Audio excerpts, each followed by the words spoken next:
3 y vamos a estar compartiendo el quinto mensaje de este estudio de este libro. Hoy vamos a mirar la segunda parte de las aflicciones en Cristo. Ese es el tema que está tratando el apóstol Pablo cuando le escribe esta carta de los tesalonicenses. Y vamos a leer del versículo 1 en adelante. Por lo cual, no pudiendo soportarlo más, acordamos quedarnos solos en Atenas y enviamos a Timoteo, nuestro hermano, servidor de Dios y colaborador nuestro en el Evangelio de Cristo, para confirmaros y exhortaros respecto a vuestra fe, a fin de que nadie se inquiete por estas tribulaciones, porque vosotros mismos sabéis que para esto estamos puestos. Porque también estando con vosotros os predecíamos que íbamos a pasar tribulaciones, como ha acontecido, y sabéis, por lo cual también yo, no pudiendo soportar más, envié para informarme de vuestra fe, no sea que hubiese tentado el tentador, y que nuestro trabajo resultase en vano. Vamos a orar al Señor para que Dios bendiga su palabra. Te damos gracias, Señor, en esta hora nuevamente, Señor, y te alabamos.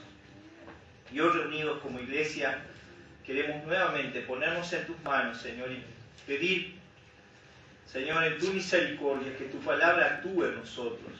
Abra nuestro entendimiento para que entendamos tu voluntad. Ayúdanos en el nombre de Jesús. Amén.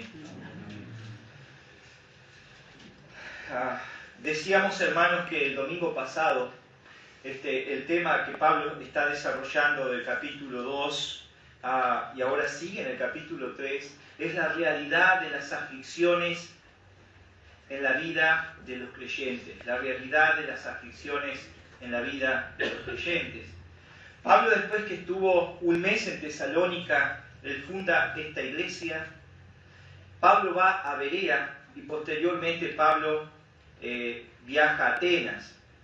Y Pablo allí en Atenas estaba preocupado por la fe de estos creyentes de Tesalónica. Él había intentado ir, ¿recuerdan? Pero el capítulo 2, versículo 18, dice que Satanás lo estorbó. La preocupación por la cual Pablo tenía acerca de estos creyentes, ¿verdad? Era porque estos creyentes eran muy nuevos en la fe. Imagínense, hermanos, Pablo había estado un mes, y en un mes, predicando la palabra de Dios en Tesalónica, fundan una iglesia. En un mes. Pero estos creyentes que habían recibido la palabra de Dios estaban sufriendo persecución por causa del Evangelio. Así que Pablo, si bien él no puede viajar, y él intenta, y no pudo, entonces él no se quedó de brazos cruzados. Él lo que hizo fue enviar a Timoteo.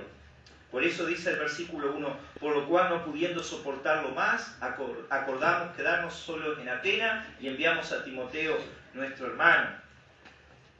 El propósito de Pablo era que Timoteo fuera, colaborador del apóstol Pablo, era un siervo de Dios y que animara y estuviera viendo cuál era la fe de estos creyentes, la fe de los hermanos, cómo estaban. La idea era que Timoteo fuera a animarles, a ayudarles a estos creyentes nuevos en Cristo, a través de estas pruebas que ellos estaban pasando.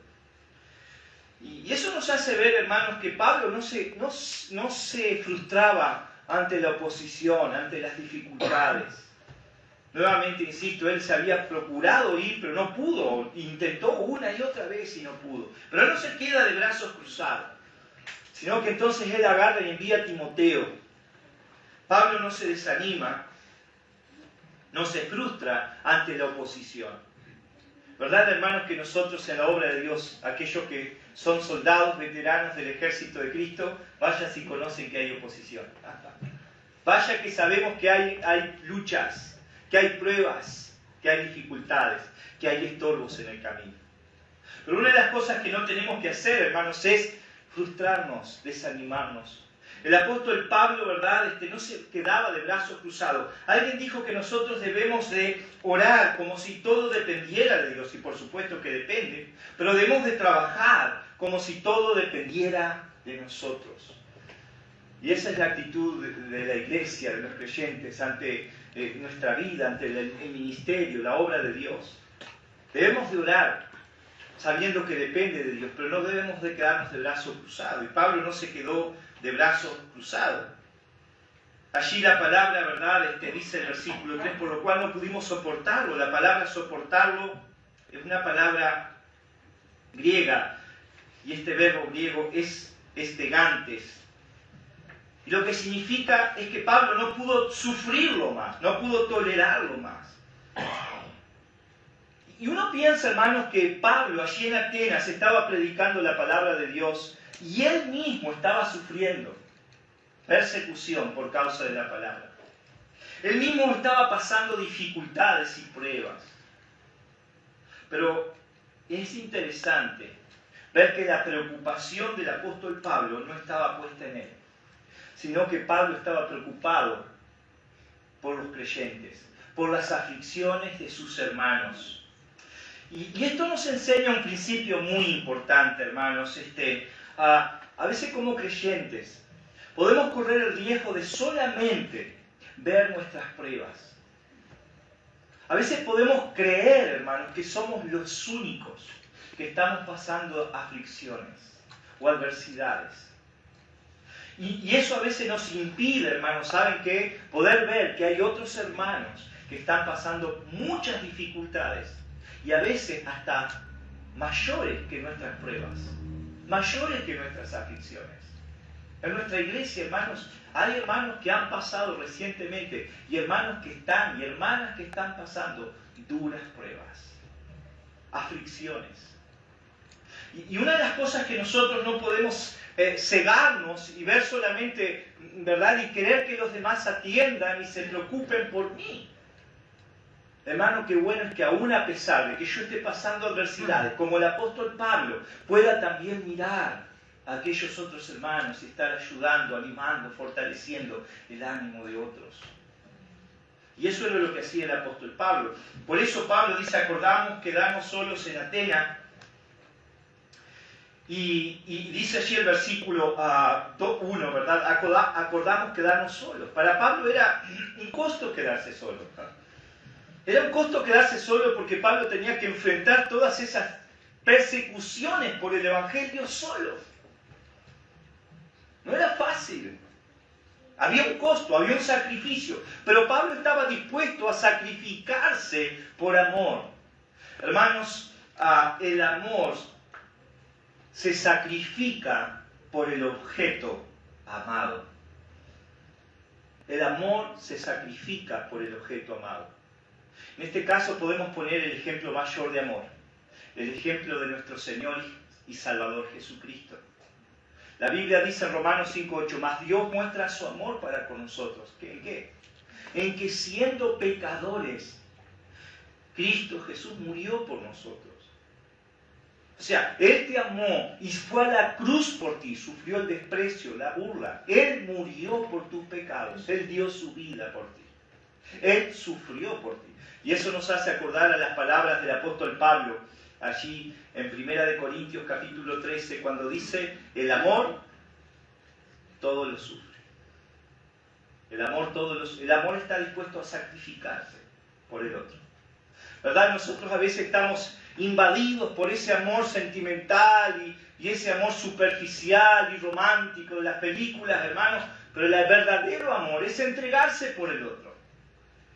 Es estar dispuesto a rendirse, a sacrificarse.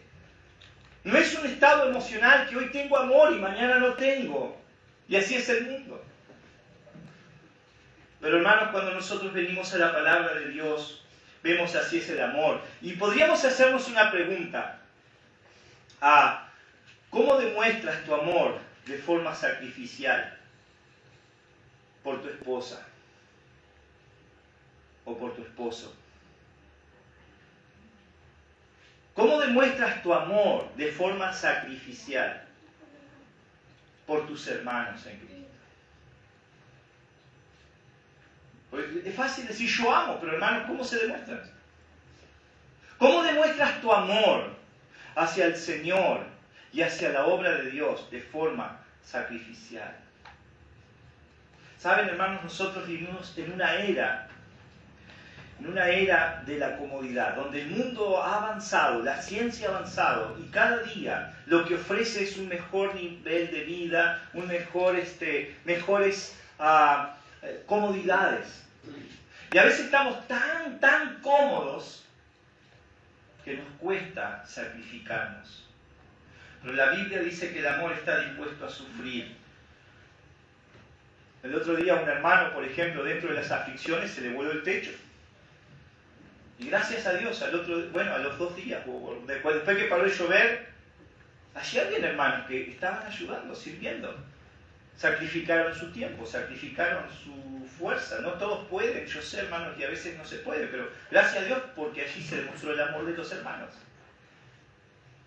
A techar nuevamente. Un ejemplo. Hermanos, y vamos a mirar el versículo 2. Y dice, y enviamos a Timoteo nuestro hermano, servidor de Dios y colaborador nuestro en el Evangelio. Miremos, porque Timoteo era colaborador del apóstol Pablo. Recuerdan que también Timoteo fue el pastor de la iglesia de Éfeso. Pero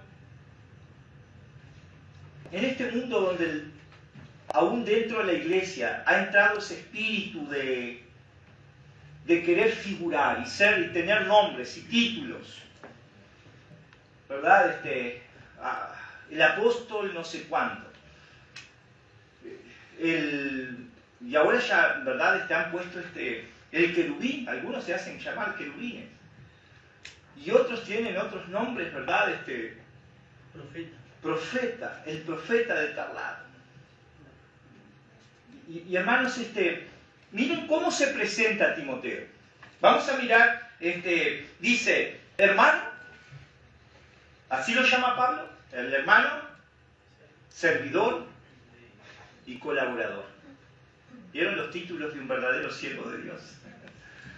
Un hermano, alguien que está para qué? Servir y colaborar. Y así lo veía el apóstol Pablo, hermano. Pero esta debiera ser la actitud de todo creyente, no solamente un pastor, un diácono, todos nosotros, hermanos, ¿saben qué debiéramos de ser?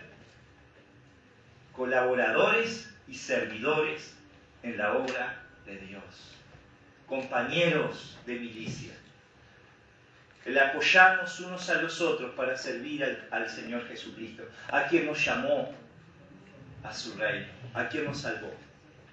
Y esto era el apóstol, Timoteo. Y comienza Pablo diciendo, miren, yo quiero mirar en estos títulos, por ejemplo, hermano. Pablo lo ve como un hermano.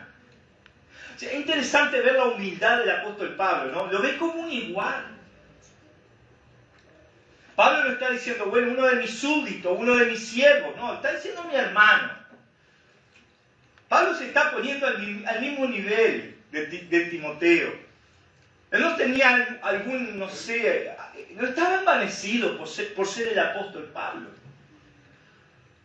Pero también, hermano, es un reconocimiento de la eficacia de la cruz de Cristo. Es la seguridad de la redención. Porque Pablo, cuando miraba a Timoteo, podía reconocer a alguien, un pecador, que había sido salvado por la fe en Cristo. Alguien el cual la sangre de Cristo había limpiado sus pecados, había transformado su vida y podía decir, este es un hijo de Dios, este es mi hermano. ¿Por qué es un hermano? Porque era un hijo de Dios. Podía ver los frutos de una salvación genuina y real. Hermanos, la salvación es tangible, es visible. Podemos estar seguros de la salvación. No por nuestros méritos, hermanos. No porque nosotros seamos buenos, sino por la magnitud del poder del sacrificio de Cristo. Entonces, pero otra cosa interesante, servidor. ¿Saben que la palabra griega para esta palabra servidor es diaconón? Y de ahí viene la palabra diácono. Nuestra iglesia tiene diáconos. ¿Saben que la idea que transmite la palabra diácono es esta? Es alguien que levanta polvo en la arena. Alguien que levanta polvo en la arena. Y esta es la idea. Alguien que al servir lo hace con tan prontitud y disposición que esa es la idea. Levanta polvo en la arena, o sea, lo hace rápido. Eso te deja fuera, boca. Nuestro hermano Carlos que dice, eso era... No, es una... Pero esa es la idea, ¿verdad? Es como cuando alguien, un amo, le decía a un esclavo, ¿verdad? Y le daba una orden y ese esclavo salía corriendo. Y esto nos enseña, hermanos, algo. Nosotros, no solamente el siervo de Dios, los pastores, los diáconos, pero todos nosotros debiéramos de ser, ¿qué? Dispuestos a servir. Hermano, ¿tienes disposición a servir al Señor? ¿Tienes disposición a servir a los hermanos? ¿Hay disposición en ti de servir en la obra? ¿O te resulta pesado? ¿Te resulta ya aburrido? ¿Te es algo que te cuesta? Debiéramos, hermanos, de tener ese deseo, debemos, como dice el apóstol Pablo en Romanos 12, versículo 11, en lo que se requiere diligencia, no perezoso, fervientes en espíritu, sirviendo al Señor. Fervientes, deseosos, dispuestos. No si hay una necesidad y yo me hago distraído y miro para otro lado. No, hermano, qué lindo. Bueno, hay que ir a ayudarte al hermano. Bueno, si puedo, lo voy a hacer. Claro, a veces no estoy diciendo, hermano, cuando no se puede, no se puede. Hay hermanos que tienen trabajos, horarios, responsabilidades que cumplir. Hay que hacer una visita. Amén, allá estoy, puedo. No sé, hermanos, lo que nosotros podamos hacer. Qué bueno es que nosotros tengamos disposición, deseos de hacerlo. Es interesante porque Timoteo tenía esa disposición. Miren lo que Pablo escribe acerca de este siervo de Dios en Filipenses capítulo 2, versículo 19.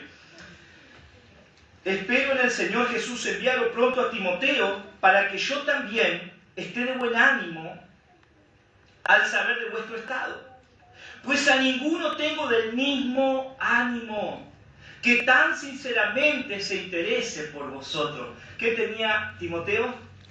Tenía ánimo. A veces, hermanos, nosotros tenemos ánimo para tantas cosas. No sé, aquellos son más jóvenes, vamos a hacer un fútbol. Ahora a mí se me pasó el tiempo, ¿no? Pero recuerdo que cuando era joven me decía, vamos para el fútbol, no importaba el horario, si llovía, si había barros. No sé, a veces aquellas cosas que nos gustan, tenemos ánimo y estamos dispuestos a sacrificarnos. Pero si Dios es más importante, debiéramos de tener la misma actitud, el mismo espíritu. Miramos otro nombre que Pablo lo llama, colaborador.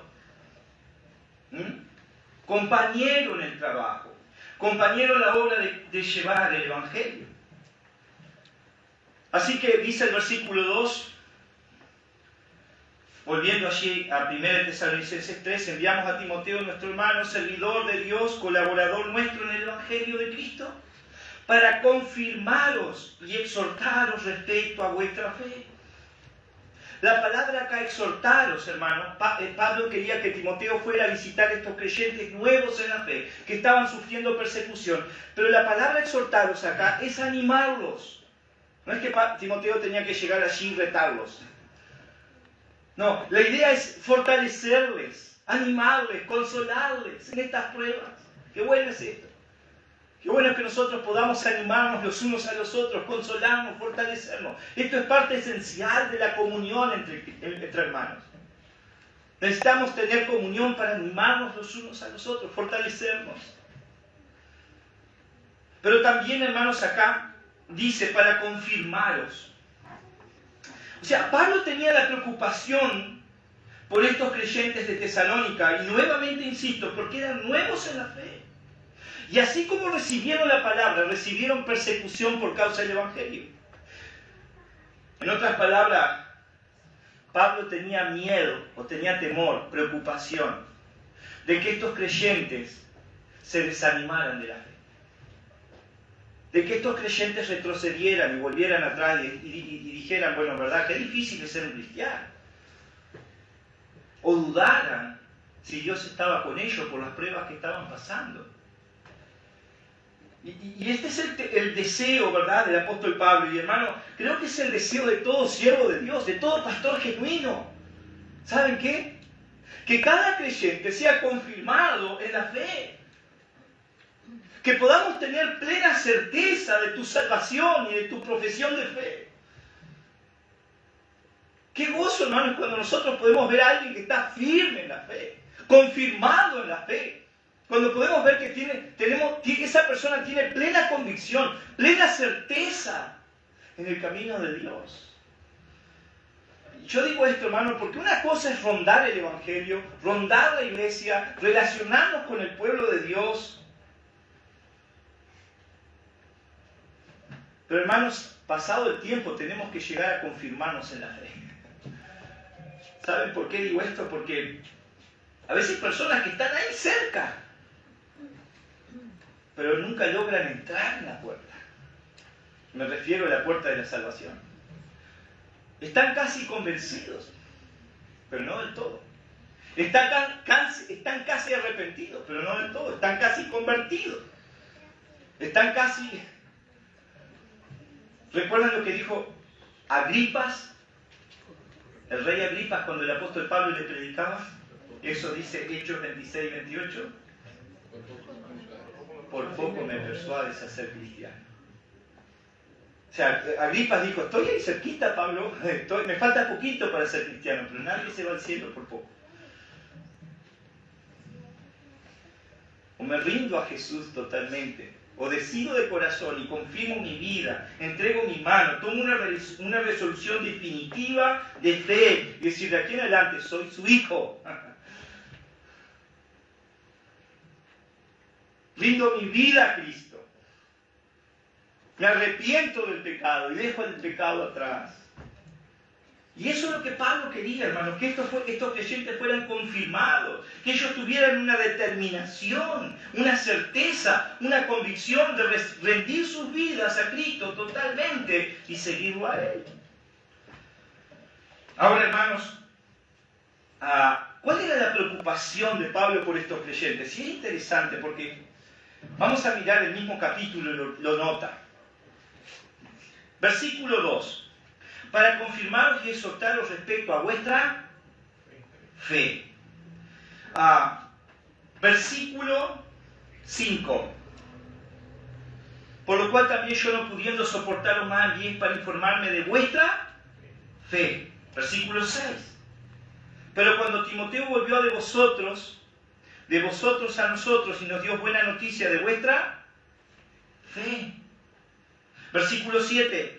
Por ello, hermanos, en medio de todas nuestras necesidades y aflicciones, fuimos consolados de vosotros por medio de vuestra fe. Versículo 10. Orando de noche y de día con gran insistencia para que veamos vuestros rostros y completemos lo que falta de vuestra fe. O sea, como que a Pablo le preocupaba la fe. Lo menciona, hermano, 5 o 6 veces en el capítulo. Pablo no estaba preocupado, ¿saben qué? Por la prosperidad, por la sanación de los tesalonicenses, para que estos ahora de aquí en adelante fueran prósperos, ricos y bendecidos. Lo que más le preocupaba a Pablo, lo que le quitaba el sueño, era que estos creyentes estuvieran firmes en la fe. Y hermanos, es tan importante la fe. ¿Por qué el apóstol Pablo estaba preocupado? Hermanos, la fe es la confianza que nosotros tenemos en el Señor y en su palabra, que nos ayuda a mantenernos firmes y obedientes a Él. ¿Qué me ayuda a mantenerme obediente? ¿Qué es lo que me ayuda a mí a mantenerme firme en la fe, en su camino? Es la fe, es la confianza en su palabra. ¿Por qué es tan importante la fe? Miren lo que dice Primera de Pedro, capítulo 5, versículo 8. Sed sobrios y velad, porque vuestro adversario, el diablo, como león rugiente, anda alrededor buscando a quien devorar. Ahora, ¿cómo vencemos al diablo, hermano? Versículo 9. Al cual resistir firmes en la fe. Hermanos, miren lo que dice Primera de Juan, capítulo 5, versículo 4. Y podríamos hacer la pregunta, ¿cómo vencemos al mundo? ¿Cómo vencemos las tentaciones? ¿Cómo vencemos al pecado? Porque todo lo que es nacido de Dios vence al mundo. Y esta es la victoria que ha vencido el mundo. ¿Vuestra fe? ¿Me entienden, hermanos? La fe es esencial. El enemigo sabe que cuando te debilita en la fe, estamos derrotados. ¿Qué es lo que nos mantiene de pie? Es la fe. Y por eso el apóstol Pablo estaba, ¿verdad?, orando, inquieto, ayudando a que estos creyentes fueran fortalecidos en la fe. Fueran fortalecidos en la fe. Cuando yo creo, hermanos, que independientemente de Dios puedo ser feliz, ¿qué perdí? Perdí la fe. Cuando yo creo, hermanos, que a mi manera voy a ser más feliz que a la manera de Dios, perdí la fe. Cuando yo creo, hermanos, que obedecer a Dios no vale tanto la pena, perdí la fe. Entonces, qué importante es que podamos mantenernos firmes en la fe. Ahora, versículo 3. Volviendo allí a 1 de Tesalonicenses, a fin de que nadie se inquiete por estas tribulaciones, porque vosotros mismos sabéis que para esto estábamos puestos. Dijimos, el tema de hoy es, ¿verdad? Los creyentes tenemos que estar preparados para las tribulaciones. Y hermanos, dice Pablo, para esto fuimos llamados. O sea, las tribulaciones son necesarias en la vida del creyente, son parte del llamado a los hijos de Dios. Es más, hermanos, a los verdaderos creyentes las tribulaciones afirman nuestra fe. En vez de alejarnos de Dios, nos fortalecen más. Ese es el propósito por lo cual Dios permite a veces tribulaciones en tu vida. Para que tú te acerques más a Dios, te aferres más a Él. ¿Sabes qué, hermano? Leí acerca de ciertos árboles que cuando hay seca, uno piensa, ¿verdad? La seca no puede ayudar al árbol. Pero los tiempos de sequía para esos árboles son necesarios. Porque entonces el árbol, buscando el agua, ¿qué hace? Profundiza sus raíces, buscando la humedad. Y después, hermano, cuando viene el viento y viene la tempestad, ¿qué pasa? Ese árbol no cae porque tiene raíces profundas. Sus raíces no son superficiales, pero esas raíces profundas son gracias a las aflicciones que él sufrió. Y hermanos, eso es lo que el Señor quiere, hermanos, que nosotros, a veces a través de las pruebas, podamos tener raíces profundas en nuestra fe. Además, hermano, es un término que es bíblico porque dice Colosenses 2:7, arraigados y sobreedificados, confirmados en la fe, arraigados en Cristo. Hermano, eso fue lo que le pasó al apóstol Pablo, a Job. Job fue uno de los hombres más probados después de Cristo. Un hombre que es tremenda la aflicción, lo que experimentó Job. Y Job, después de toda esa aflicción, dice en el versículo 42, capítulo 42, versículo 5, antes de oír a qué, te había oído, pero ahora mis ojos te ven. Antes yo sabía de Dios. Sí, yo había escuchado de Dios. Pero Job lo que está diciendo, ahora yo lo conozco a Dios. Ahora lo conozco. ¿Cuántos de ustedes, hermanos, están en los caminos de Dios por una aflicción? ¿Cuántos? ¿Cuántos de nosotros, hermanos, llegamos acá y si no hubiese sido por una prueba, una adversidad, y no digo todo, pero cuántos de nosotros Dios nos trajo por una prueba que nos quebrantó, nos humilló? Y yo pienso allí, me da tanto gozo verte, Pinto. Pero Pinto está aquí hoy porque mi hermano partió de la presencia del Señor y sus últimos días, Pablo le regaló su Biblia. Y era su amigo. ¿Y saben cuál fue la petición que Pablo le hizo? Que buscara a Dios. Y a veces no entendemos las aflicciones, no entendemos las pruebas. Pero qué gozo me da verte, Pinto. Entonces, hermanos, Dios permite a veces aflicciones en nuestra vida. No las entendemos, pero Dios las usa para nuestro bien.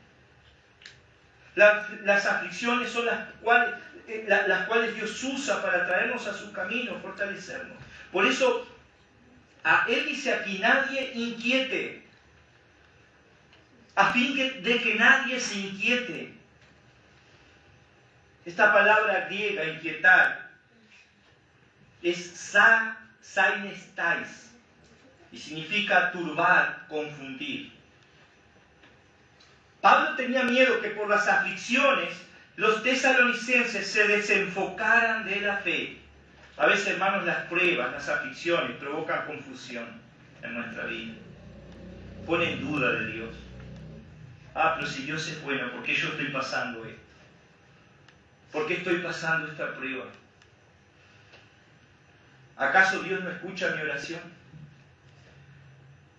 Esa fue la experiencia del salmista, hermanos, en el Salmo 44, versículo 23. Miren lo que dice. En el verso 23 dice, despiértate, ¿por qué duermes, Señor?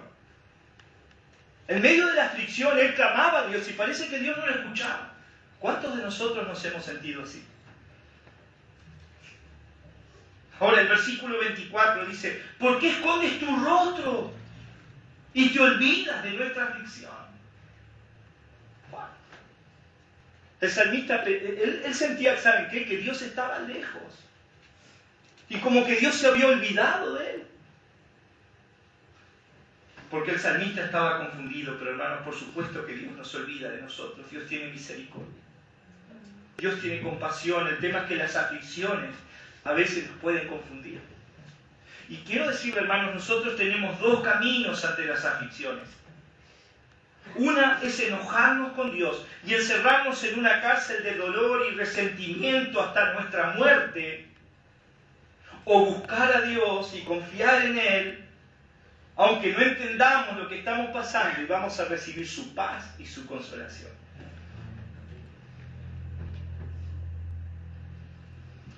Dice el versículo 4, porque también estando con vosotros predecíamos que íbamos a pasar tribulaciones como han acontecido y sabéis. ¿Vieron lo que Pablo enseñaba? ¿Cuál era el evangelio del apóstol Pablo a los creyentes? ¿Que iban a pasar qué? ¿Vieron que no se parece al evangelio que se predica hoy en muchos lugares, no? Venga a Cristo y usted va a ser sanado y va a sacar el 5 de oro y va a tener el amor de su vida y se va a ser rico y próspero. ¡Pare de sufrir! Eso se predica en muchos lugares hoy. Pero cuando vamos al evangelio de la Biblia, no, Dios nos dice, no, mirá, ¿sabes qué? Los creyentes tenemos pruebas, tenemos aflicción. Tenemos situaciones difíciles que enfrentar. La vida cristiana no es un color de rosa. Hay pruebas, hay aflicciones. Y el versículo 5 dice, por lo cual también yo no pude soportaros más y envié para informaros de vuestra fe, no sea que hubiese tentado el tentador. Y yo quiero terminar con este versículo, hermanos. Hoy ha sido un poco más larga la reunión y terminamos acá. Pero con esta frase, no sea que hubiese tentado el tentador. Nosotros podemos ver, hermanos, que el diablo estaba intentando tentar a estos creyentes de Tesalónica en medio de su aflicción, en medio de su debilidad. El diablo es tan astuto, ¿no? Es cuando tú estás pasando por persecuciones, aflicciones, pruebas, dificultades, y dices, ¿y dónde está Dios? ¿Dónde está su amor? Dios no te ama, Dios no te escucha. Hermanos, ¿ustedes recuerdan cuando Satanás tentó a Jesucristo en Mateo capítulo 4? O sea, ¿lo tienta con un pan? ¿Cuándo? ¿Cuando Jesús estaba saciado? No, cuando Jesús había ayunado durante 40 días. En ese momento de debilidad. Es que Satanás viene y él es tan astuto y lo tentó. Hermanos, él en las aflicciones nos tienta y nos hace creer que Dios se ha olvidado de nosotros, como decíamos. Hay un salmo que es el Salmo de Asaf, Salmo 73. Y Asaf indudablemente fue tentado. ¿Saben qué? Asaf creyó que no valía la pena ser fiel a Dios. Asaf comienza en el Salmo 73 y dice, ciertamente Dios es bueno para con Israel, para con los de limpio corazón. Pero eso fue lo que aprendió al final, porque por un tiempo dudó. Y dice, en cuanto a mí, casi se deslizaron mis pies. Y él comienza diciendo, porque yo mirando los incrédulos, los impíos, tuve envidia. Vi cómo prosperaban, cómo les iba bien. O sea, cuando más mal hacían, mejor les iba. Y él dice, yo que he limpiado mis manos, o sea, en otras palabras, que he andado fiel al Señor, he sido azotado todo el día. Él estaba siendo tentado a dudar del amor y la fidelidad del Señor. Hermanos, el diablo tiene multiformes maneras de tentar a los creyentes. Él pone trampas, él pone señuelos, él pone minas en nuestro camino. Yo miraba el informativo, ¿verdad?, la guerra ahora en Ucrania.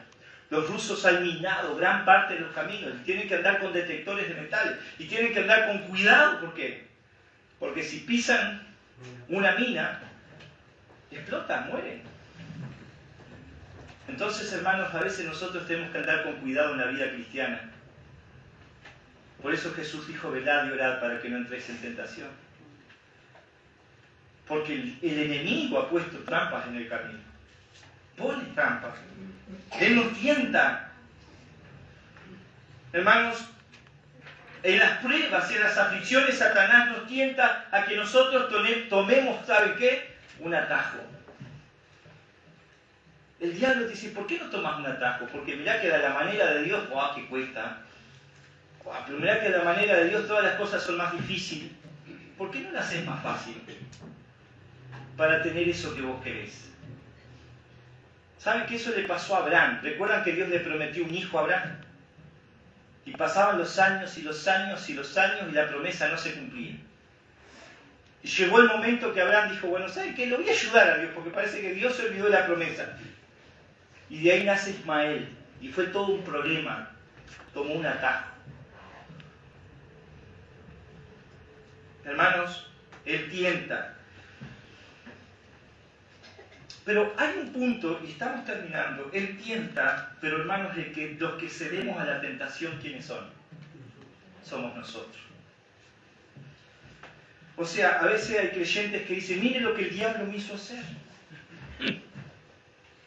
El diablo metió la cola, ¿verdad, pastor? No pude venir a la iglesia porque el diablo me tentó con la bula y me comió un lechón y me ataqué el hígado. Sí, pero el diablo no te empujó la comida en la boca. Fuiste vos que te lo comiste. Había un pastor que decía, ay, pastor, el diablo metió la cola y pinché. ¿Y cómo? Y se mira, andaba con la rueda, con los pelos, las hilachas de acero de afuera, ¿verdad? Estaba por reventar en cualquier momento. El diablo no tiene nada que ver. Alguien dijo, después de 120 los ángeles se bajan. ¿Verdad?